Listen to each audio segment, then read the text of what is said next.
ओबीसीला आरक्षण कुठलाही धक्का लागू नये यासाठी धुळ्यात संघर्ष समिती समता परिषदेचा मोर्चा जिल्हाधिकारी कार्यालयावर धडकला।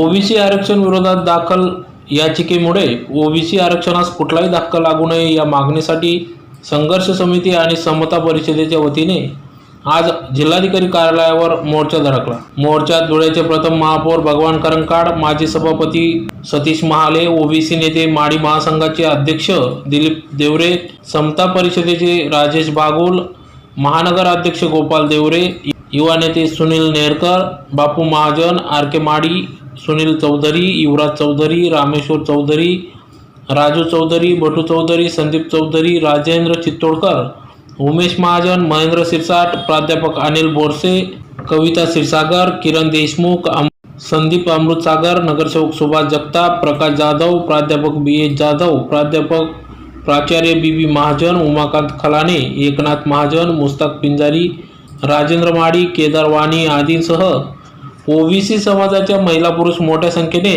या ओबीसी आरक्षण बचाव मोर्चामध्ये सहभागी झाले होते। अखिल भारतीय वाणी समाज प्रबोधन संस्थेच्या माध्यमातून सकल लाड साखी वाणी समाजास ओबीसी आरक्षण विना लढा प्राप्त झाले होते, परंतु गेल्या काही वर्षात घडलेल्या घटनांमुळे आपल्या आरक्षणावर गदा येऊ पाहत आहे।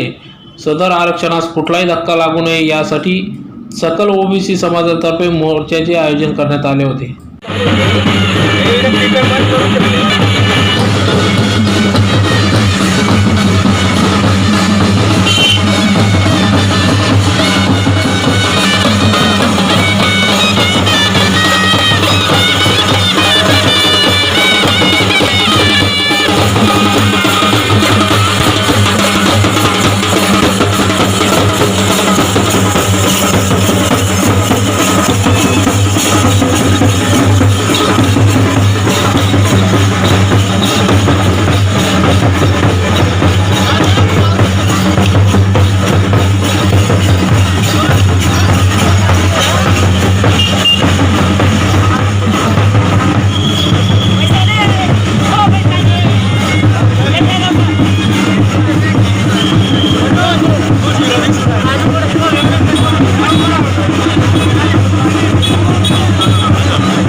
मागच्या 4 वर्षांमध्ये जवळपास महाराष्ट्रामध्ये 38 नवोदय विद्यालय बंद करण्यात आले। त्याच्यानंतर साहेब ज्या मागासवर्गीय विद्यार्थ्यांसाठी जिल्हा वसतिगृह आहे तिथं विद्यार्थ्यांना स्वतः योजनेअंतर्गत 60,000 रुपये दरवर्षीला मिळाले पाहिजे।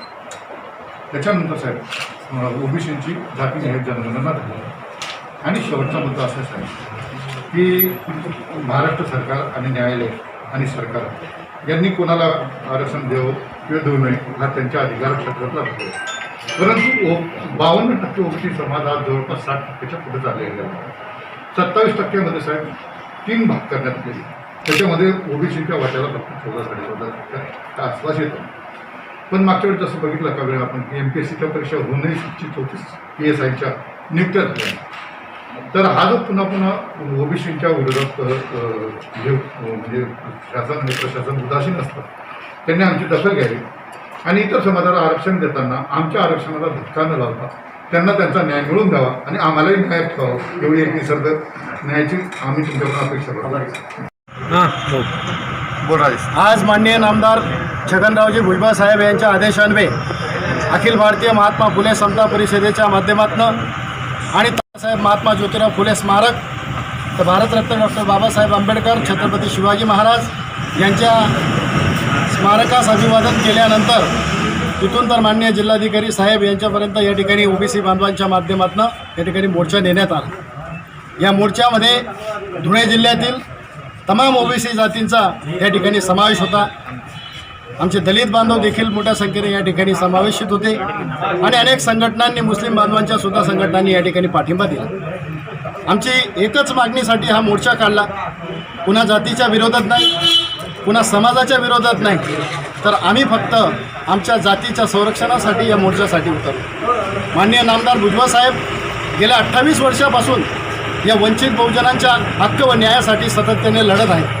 हा ओबीसी वर्ग संबंध जाणून आहे आणि म्हणून या ठिकाणी सगळ्या समाजाच्या वतीनं आज माननीय जिल्हाधिकारी साहेबांना एकच मागणीचं निवेदन दिलं की कुणाला जातीला आरक्षण द्यावं नाही द्यावं हा शासनाचा प्रशासनाचा भाग आला. या ठिकाणी आमची न्यायिक एकच मागणी आहे की आमच्या ओबीसी आरक्षणाला धक्का न लावता कोणालाही आरक्षण द्यावं एवढी मागणीचं या ठिकाणी मोर्चा घेऊन आम्ही माननीय जिल्हाधिकारी साहेबांना निवेदन दिलं. धन्यवाद. कटे नावाचे एक ग्रस्त होते, त्यांनी पिटिशन दाखल केले मुंबई हायकोर्टात.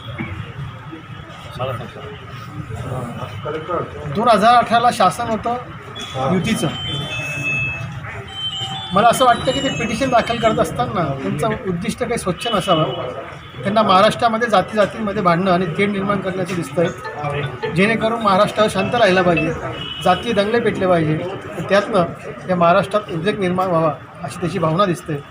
या ठिकाणी मी केंद्र शासनाला आणि राज्य शासनाला विनंती करतो, या पिटिशनच्या पाठीमागे कोण कोण आहेत याची इन्क्वायरी करावी आणि याच्यावर कायदेशीर कारवाई करून शासनाने याच्या मुळापर्यंत पोहोचावं असं मी समता परिषदेच्या वतीने मागणी करतो. आणि फक्त आज मोजकेच लोक होते समाजातले प्रत्येक प्रमुख. शासनाने याच्यात दखल नाही घेतलं तर महाराष्ट्रामध्ये आम्ही चक्काजाम करू, लाखांचे मोर्चे निघतील. केंद्र शासन असो की महाराष्ट्र शासन असो, कुठल्याही मंत्र्याला महाराष्ट्रात फिरणं कठीण असेल. जसं मराठा समाजासाठी ओबीसी समाज त्यांच्या पाठीशी उभा राहिला, मराठा समाजाला आरक्षण मिळावं अशी भूमिका ओबीसी समाजाने घेतली, नेत्यांनी घेतली, तशी आज आमची सर्वांची भूमिका आहे. मराठा समाजाला आरक्षण मिळालंच पाहिजे, ते त्यांचं हक्काचं आहे. परंतु आमचं काढून त्यांना देण्यात काही अर्थ नाही. मुळातच आम्हाला कमी 27%, 27मधल्या फक्त 19% प्रत्यक्ष आरक्षण मिळतं. जनगणना झालेली नाही. 50% आरक्षण मिळणं क्रमप्राप्त आहे. त्यात 400 जातींमध्ये जर विचार केला तर -0 प्रत्येकाच्या वाट्याला मिळतं, खूप जास्त मिळत नाही. मला असं वाटतंय शासनसुद्धा आमच्या विनंतीला मान देऊन न्यायालय लढा देण्यासाठी सर्वोच्च वकिलांची नियुक्ती करतील, आम्हाला न्याय देतील असा आमचा विश्वास महाराष्ट्र शासनावर निश्चितपणे आहे.